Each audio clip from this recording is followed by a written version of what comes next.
मेरा मानना है कि यदि हम प्रभु यीशु के मार्ग और नाम में निष्ठा रखें और झूठे मसीहों के छलावों को स्वीकार नहीं करें और सावधान रहें, तो अपने आगमन पर प्रभु अवश्य हमें प्रकटीकरण देंगे। स्वर्गारोहण के लिए प्रभु की आवाज सुनने की जरूरत नहीं। सच कहा। प्रभु यीशु ने कहा है, उस समय यदि कोई तुमसे कहे, देखो मसीह यहाँ है या वहां है, तो विश्वास न करना। आमीन। क्योंकि झूठे मसीह और झूठे भविष्यवक्ता उठ खड़े होंगे और बड़े चिन्ह और अद्भुत काम दिखाएंगे कि यदि हो सके तो चुने हुओं को भी भरमा दें। आमीन। आमीन। क्या आप लोग झूठे मसीहों और झूठे पैगंबरों के छलावों को नहीं मानते?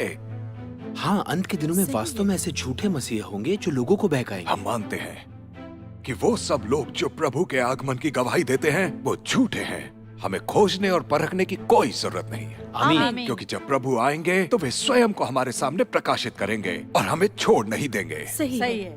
मेरा विश्वास है कि यही सही परिपालन है। आमीन। बताइए, आप सब क्या सोचते हैं? अंकल, पादरी यांग सही कह रहे हैं।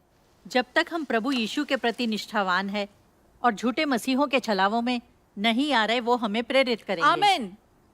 आज वो सब जो ये उपदेश देते हैं कि प्रभु लौट आए हैं, पक्के तौर पर झूठे हैं। हमें इनमें से किसी की बात नहीं सुननी चाहिए। सही है। प्रभु यीशु हमसे पहले कह चुके हैं कि अंत के दिनों में झूठे मसीहा और पैगंबर हमें बहकाने आएंगे। हमें उनके बहकाए जाने का डर है और इसीलिए हमें प्रभु के प्रकटीकरण की प्रतीक्षा है। आपको पक्का लगता है कि आप कुछ गलत नहीं कर रहे? नहीं। आपका कहना है कि जो प्रभु की वापसी की गवाही देते हैं वो सब झूठे हैं। हाँ, प्रभु ने कहा है कि वो वापस आएंगे। क्या आप ये कह सकते हैं कि वो गलत थे? सही बात है। क्या आप लोग परमेश्वर का विरोध करने से नहीं डर रहे हैं? हाँ, बाइबल में ऐसी भविष्यवाणी की गई है कि आधी रात को धूम मची, देखो दूल्हा आ रहा है, उससे भेंट करने के लिए चलो। आप इसकी व्याख्या कैसे करेंगे?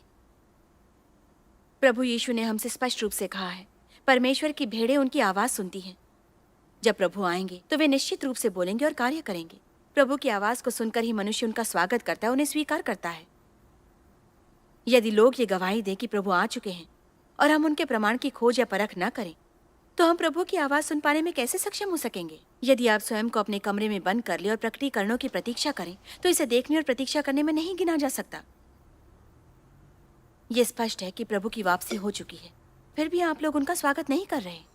ये बात शायद खरी खोटी लगे, लेकिन आप बस मरने की राह देख रहे हैं, अपनी खुद की तबाही ला रहे हैं। हाँ, प्रभु की खोज ना करें और उनकी आवाज न सुने तो लगता है हम गलती कर रहे हैं। हम प्रभु के वचनों का उल्लंघन कर रहे सही हैं। कहा। हमें अवश्य खोज करनी चाहिए। भाइयों और बहनों, प्रभु यीशु ने ये भविष्यवाणी की थी कि अंत के दिनों में झूठे मसीहा और झूठे पैगंबर सामने आएंगे। ये एक सच्चाई है, लेकिन उन्होंने कई बार ये भी भविष्यवाणी की है कि वे वापस लौटेंगे। पक्के तौर पर क्या हम इसमें विश्वास करते हैं? प्रभु यीशु की वापसी की भविष्यवाणियों को परखते समय बहुत से लोग झूठे मसीहों और पैगंबरों से सावधान होने को प्राथमिकता दे देते हैं और इस बात पर विचार नहीं करते कि जब दूल्हे का आगमन होगा तो उसका स्वागत कैसे करेंगे और उसकी आवाज कैसे सुनेंगे। हाँ, यह समस्या क्या है? क्या ये दम घुटने के डर से खाना न खाने जैसी बात नहीं है? सही है। ये बिल्कुल सही तुम कह क्या रहे हैं। कहते हो? मुझे भी यही सच ये है कि झूठे मसीहों और झूठे पैगंबरों के प्रति हम कितने भी सजग रहें, यदि हम प्रभु की वापसी का स्वागत नहीं करेंगे और हमें सिंहासन के समक्ष प्रस्तुत नहीं किया जा सकेगा, तो हम उन मूर्ख कुंवारियों की तरह होंगे जिन्हें परमेश्वर ने हटा दिया और त्याग दिया है, और प्रभु में हमारा विश्वास पूरी तरह से विफल हो जाएगा। हम प्रभु की वापसी का स्वागत कर सकेंगे या नहीं, ये इसमें छुपा है कि हम परमेश्वर की आवाज सुनने में समर्थ हैं या नहीं। जब तक हम इस तथ्य को पहचानेंगे कि मसीह ही सत्य, मार्ग और जीवन है, तब तक हमें उनकी आवाज पहचानने में कठिनाई नहीं होगी। हाँ, यदि हम सत्य को नहीं समझेंगे और परमेश्वर के संकेतों और चमत्कारों पर ध्यान देंगे, तो हम निश्चित रूप से झूठे मसीहों और पैगंबरों द्वारा छले जाएंगे। यदि हम सच्चे मार्ग की खोज और परख नहीं करेंगे, तो हम कभी भी परमेश्वर की आवाज सुनने में समर्थ नहीं होंगे। क्या हम मृत्यु की प्रतीक्षा करते हुए अपना विनाश स्वयं नहीं ले आते हैं? सही। हाँ, बिल्कुल सही बिल्कुल बात सच्ची है। बात है, नहीं? हम प्रभु के वचनों में विश्वास करते हैं। परमेश्वर के मेमने परमेश्वर की आवाज सुनते हैं। जो लोग सचमुच विचार और योग्यता से संपन्न हैं और परमेश्वर की आवाज सुनते हैं, वे झूठे मसीहों और झूठे पैगंबरों द्वारा नहीं छले जाएंगे, क्योंकि झूठे मसीह और झूठे पैगंबर सत्य से विहीन हैं और परमेश्वर का कार्य करने में असमर्थ हैं। हमें इस बात को लेकर चिंता करने की जरूरत नहीं। जो लोग असमंजस में पड़े हैं और विवेकहीन हैं, केवल वे ही झूठे मसीहों और झूठे पैगंबरों द्वारा छले जा सकते हैं। चतुर कुंवारियां झूठे मसीहों और झूठे पैगंबरों द्वारा नहीं छली जाएंगी, क्योंकि उन्हें परमेश्वर की देखभाल और उनका संरक्षण प्राप्त है। परमेश्वर ने जब मनुष्य को रचा तो चतुर कुंवारियों को मानवीय चेतना दी और उन्हें परमेश्वर की आवाज सुनने लायक बनाया, और इसलिए परमेश्वर के मेमने उसकी आवाज सुन पाते हैं। परमेश्वर द्वारा ऐसा ही नियत किया गया है। हाँ, वास्तव में ऐसा ही है। केवल मूर्ख कुंवारियां ही झूठे मसीहों और झूठे पैगंबरों से बचने में लगी रहती हैं और प्रभु की वापसी को खोजने और परखने को नजरअंदाज करती हैं। यदि हम प्रभु की वापसी का स्वागत करना चाहते हैं और झूठे मसीहों और पैगंबरों से छले जाना नहीं चाहते, तो हमें ये समझना होगा कि झूठे मसीहे लोगों को कैसे बहकाते हैं। वे लोगों को भला कैसे बहकाते हैं? हाँ, वास्तव में प्रभु यीशु ने हमें झूठे मसीहों और झूठे पैगंबरों की कार्य विधियों के बारे में पहले ही बता दिया है। प्रभु यीशु ने कहा है, क्योंकि झूठे मसीह और झूठे भविष्यद्वक्ता उठ खड़े होंगे और बड़े चिन्ह और अद्भुत काम दिखाएंगे कि यदि हो सके तो चुने हुओं को भी भरमा दे। प्रभु यीशु के वचन हमें ये दिखाते हैं कि परमेश्वर के चुने हुए जनों को छलावा देने के लिए झूठे मसीहे और पैगंबर संकेतों और चमत्कारों का सहारा लेते हैं। झूठे मसीहों द्वारा लोगों को ठगने का ये मुख्य प्रत्यक्षीकरण है। प्रभु यीशु ने हमें बताया था कि झूठे मसीहे लोगों को छलने के लिए चमत्कार करते हैं। हाँ, ये बिल्कुल सच है। इसमें हमें ये जरूर समझ लेना चाहिए कि झूठे मसीहे लोगों को छलने के लिए संकेतों और चमत्कारों का प्रयोग क्यों करते हैं। हाँ, वो ऐसा क्यों करते हैं? ऐसा इसलिए है क्योंकि झूठे मसीहे और झूठे पैगंबर सत्य से बिल्कुल ही वंचित होते हैं। अपनी प्रकृति और अपने सार में वे दुष्ट और बुरी चेतना वाले होते हैं, और इसलिए लोगों को छलने के लिए उन्हें संकेतों और चमत्कारों पर निर्भर होना पड़ता है। यदि झूठे मसीहे और पैगंबर सत्य से संपन्न होते तो वे लोगों को छलने के लिए संकेतों और चमत्कारों का प्रयोग नहीं करते। इस तरह से देखने पर झूठे मसीहे और पैगंबर संकेत और चमत्कार इसलिए उत्पन्न करते हैं क्योंकि वे इतना ही कर सकते हैं। हाँ बिल्कुल। यदि हम यही नहीं समझ सकते तो हमें छलना उनके लिए बिल्कुल आसान हो जाएगा। केवल मसीह ही सत्य, मार्ग और जीवन है। वो जो सत्य को प्रकट कर सकता है और लोगों को मार्ग दिखा सकता है और उन्हें जीवन दे सकता है, वो मसीह ही है। आमीन। जो लोग सत्य को अभिव्यक्त करने में असमर्थ हैं, वे पक्के तौर पर झूठे मसीह हैं, वे नकली हैं।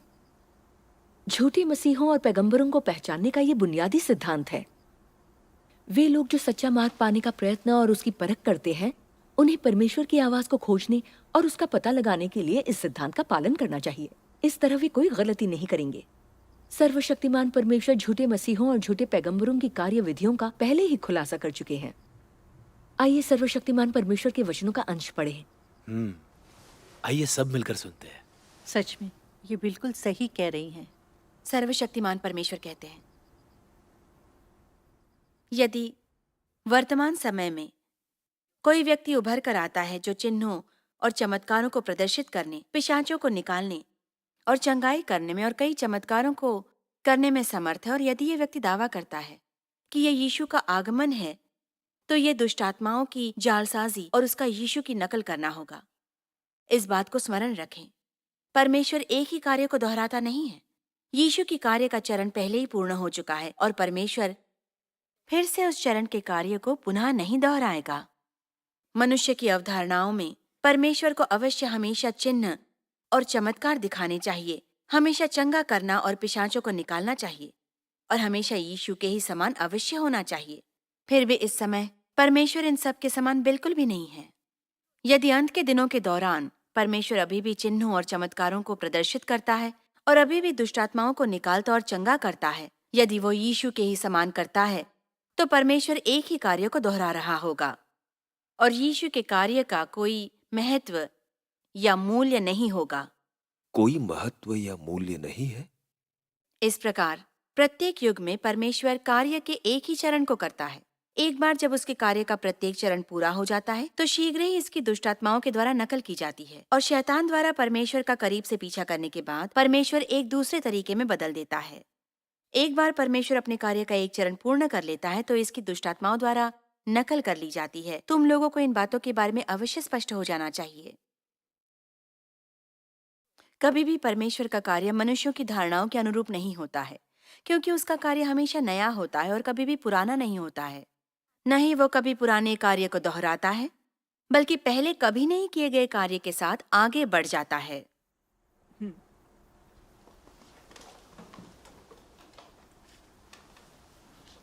भाइयों और बहनों, सर्वशक्तिमान परमेश्वर के वचन हमें बताते हैं कि परमेश्वर हमेशा नवीन होते हैं और वे एक ही कार्य नहीं करते। जैसे जब यीशु अपना कार्य करने आए, वे हमें अनुग्रह के युग में ले आए, व्यवस्था के युग को समाप्त कर। उन्होंने छुटकारे के कार्य का एक चरण पूरा किया और मनुष्य जाति को पाप से बचा लिया। हाँ, उनका कार्य प्रभावी हो सके, इसके लिए उन्होंने कुछ संकेत और चमत्कार भी दिखाए। अंत के दिनों में सर्वशक्तिमान परमेश्वर का आगमन हुआ है। उन्होंने राज्य के युग का आरंभ किया और अनुग्रह के युग को समाप्त किया। लेकिन वे प्रभु यीशु द्वारा किए गए कार्य को दोबारा नहीं करते। इसके बजाय प्रभु यीशु द्वारा छुटकारे के कार्य के आधार पर वे परमेश्वर के घर से आरंभ करते हुए न्याय का कार्य संचालित करते हैं। मानव जाति के शुद्धिकरण और उद्धार के लिए वे सभी सत्यों को प्रकट करते हैं। मनुष्य के पाप के मूल और शैतानी स्वभाव के निराकरण के लिए, मनुष्य को पूरी तरह से शैतान के प्रभाव से बचाने के लिए, ताकि मनुष्य परमेश्वर को प्राप्त हो सके। और झूठे मसीह वे सब दुष्ट चेतनाएं हैं जो मसीह की नकल उतारते हैं। वे नए युग की ओर ले जाने और पुराने युग को समाप्त करने का कार्य कर सकने में असमर्थ हैं। कुछ साधारण संकेतों और चमत्कारों को पैदा करके वे केवल प्रभु यीशु की नकल कर सकते हैं, ताकि वे मूर्खों और नासमझों को धोखा दे सकें। लेकिन मृतक को जीवित करके यीशु ने जो कार्य किया, उसकी नकल करने में वे सक्षम नहीं हैं, और ना ही रोटी के 5 टुकड़ों से 5000 लोगों का पेट भरने या वायु और समुद्र को फटकारने में सक्षम है। ये उनकी क्षमता से बिल्कुल बाहर है। बिल्कुल सही। सारांश रूप में झूठे मसीहा दुष्ट होते हैं। वे बुरी चेतना है और सत्य से पूरी तरह वंचित हैं, और इसलिए लोगों को छलने के लिए चमत्कारों पर निर्भर हैं, या फिर वे परमेश्वर के वचनों के लहजे तथा कभी परमेश्वर द्वारा कहे गए सामान्य वचनों की नकल करके लोगों को छलते और सलाह देते हैं। सच्चे मसीह और झूठे मसीहों के बीच के फर्क को समझने के लिए सर्वशक्तिमान परमेश्वर के वचनों पर दृष्टि डालते हैं।